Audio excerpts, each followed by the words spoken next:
ఎవరైనా నోట్ అడగనికి వస్తే ఇట్లా చూపెట్రి, ఇవి చదువు ఫస్ట్ అని చెప్పురి, ఇవి చదువు. ఈ రెండిటికి నిలబడతా అంటే ఓటేస్తా.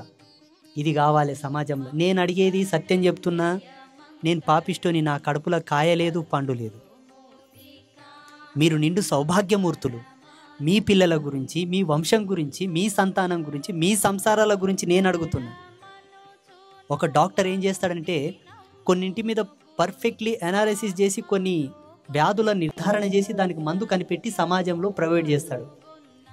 మీ సమాజం, మీ జీవితాల్లో, మీ సంసారాల్లో కొన్ని మీ జ్ఞానానికి అంతు చిక్కని రోగాలు ఉన్నాయి, మానసికమైన రోగాలు. వాటితో మీరు కొట్టుమిట్టాడుతున్నారు. వాటిని నేను విశ్లేషించాను, పట్టుకున్న మీ నాడిని నేను. అందుకే నేను పట్టుకున్నటువంటి ఆ విశ్లేషణకు మందేందాన్ని వెతకగా ఈ ఓటింగ్ అనే ఈ కుతంత్రాన్ని మనం వాడుకోవచ్చు. వజ్రాన్ని వజ్రంతోనే పోయాలన్నట్లు. చూడండి,